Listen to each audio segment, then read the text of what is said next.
ukwazi ukuthandaza ungakuthanda ukuthandaza. Ngoba mawuqeda ukuposta bathakathi bathatha izithombe zakho.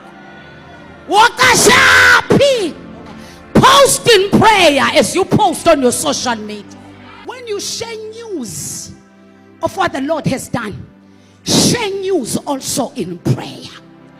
Because as you are spreading the news with your mouth, the demons cannot just sit and clap hands for you. So you better level up in announcing in prayer. Yeah, sometimes no ngaphendulanga asathandazela ukuthi akaphendule sasithandazela ukuthi umthandazo ushintsha thina. We keep on praying.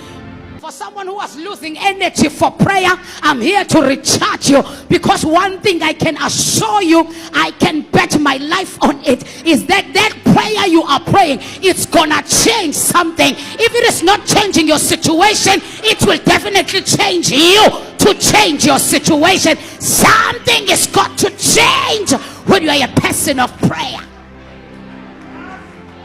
Oh, hallelujah. So never lose energy of prayer.